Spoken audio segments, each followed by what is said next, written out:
दोस्तों, अगर आप हर समय उदास रहते हैं तो ये कहानी सुनने के बाद आप अपने दुखों से छुटकारा पाने वाले हैं। दुख जीवन का एक अभिन्न हिस्सा है, लेकिन कई लोग इनसे उबरने का सही मार्ग नहीं जानते। हर समय उदास रहने वाले लोग अक्सर अपनी समस्याओं और कठिनाइयों में इतना उलझ जाते हैं कि उन्हें ये भी नहीं समझ में आता है कि जीवन में संतुलन कैसे पाया जाए। गौतम बुद्ध की जीवन यात्रा और उनके उपदेश हमें ये सिखाते हैं कि दुख से मुक्ति पाना संभव है, बशर्ते हम अपने भीतर के सत्य को पहचाने और सही मार्ग पर चले।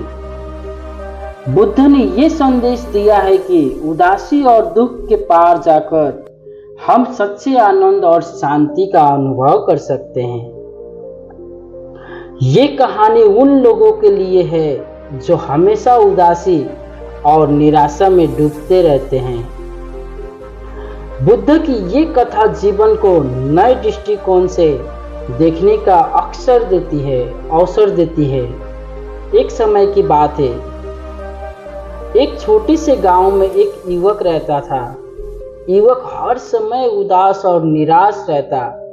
उसे लगता था कि उसके जीवन में कुछ भी अच्छा नहीं हो रहा है, चाहे मौसम कितना भी अच्छा क्यों ना हो, चाहे लोग कितना भी खुश क्यों ना हो। युवक हमेशा अपने मन में कोई न कोई परेशानियां ढूंढ ही लेता था।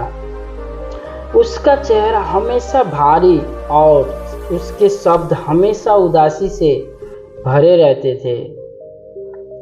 गांव के लोग उसे बहुत समझाते, लेकिन उसका जवाब हमेशा एक ही होता, मेरे जीवन में खुशी का कोई जगह नहीं है।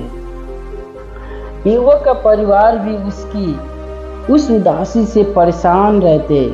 उसकी माँ उसे हिम्मत देती, उसके पिता उसे समझाते, लेकिन वो अपनी निराशा से बाहर नहीं निकल पाता।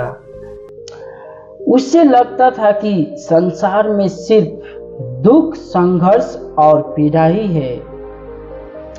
एक दिन गांव में गौतम बुद्ध आए। गांव वाले उनको बहुत आदर करते थे, उन्हें सुनाते थे। उन्होंने सुना था कि बुद्ध लोगों को जीवन की समस्याओं को हल करने में मदद करते हैं। युवक की मां ने उसे बुद्ध के पास भेजने का फैसला किया। पहले तो युवक मना करता, लेकिन आखिरकार अपनी मां के आग्रह पर वो बुद्ध के पास गया। बुद्ध ने युवक को ध्यान से सुना और फिर उसे एक विशेष काम दिया। उन्होंने युवक से कहा, तुम गांव के हर व्यक्ति से मिलकर उनकी एक एक समस्याओं सुननी होगी, लेकिन ध्यान रहे, जो व्यक्ति जीवन में कभी उदास नहीं हुआ हो उसके पास ही तुम रुक सकते हो। युवक को ये काम अजीब लगा, लेकिन वो बुद्ध का आदेश मानकर गांव में निकला। उसने सबसे पहले अपने एक मित्र से बात की जो हमेशा खुश दिखता था। उसके मित्र ने उसे अपनी परेशानियां सुनाई, परिवार की आर्थिक तंगी, छोटी छोटी घरेलू समस्याएं और अपने भविष्य की चिंताएं। युवक को समझ में आया कि उसके मित्र की मुस्कान के पीछे भी संघर्ष छिपा है। फिर युवक ने गांव के और लोगों से मिलना शुरू किया। हर एक व्यक्ति की अपनी अपनी मुश्किलें थी। किसी का स्वास्थ्य खराब था तो कोई आर्थिक परेशानियों से जूझ रहा था, तो किसी के परिवार में कलह थी। हर बार जब युवक किसी से मिलता, वो उसकी समस्याएं सुनता और चौंक जाता कि खुश दिखने वाले लोग भी अंदर से कितने उदास हो सकते हैं। दिन बीतते गए और युवक को ये समझ में आने लगा कि हर व्यक्ति के जीवन में समस्याएं होती हैं। फर्क बस इतना है कि कुछ लोग अपनी समस्याओं के बावजूद जीवन में खुश रहना चुनते हैं, जबकि कुछ लोग केवल अपने दुख पर ध्यान केंद्रित करते हैं। ये बोध होते हैं कि युवक के मन में एक बदलाव आया।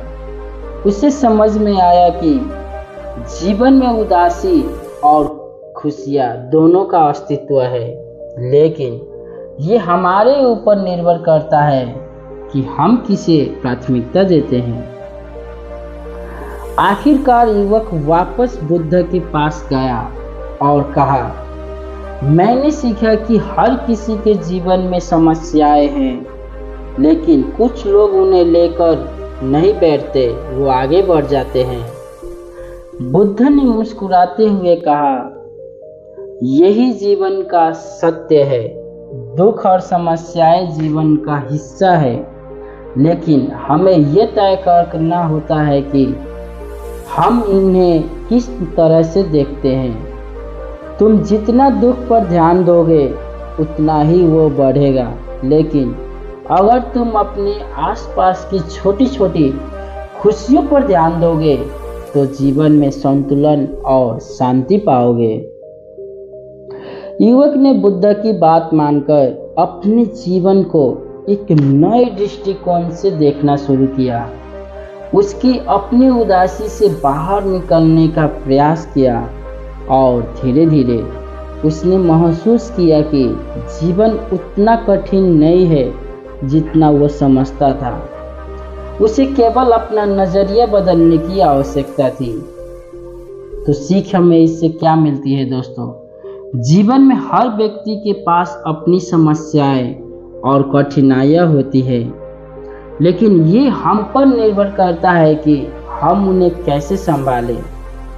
हर समय उदास रहना हमारी सोच और दृष्टिकोण का परिणाम होता है।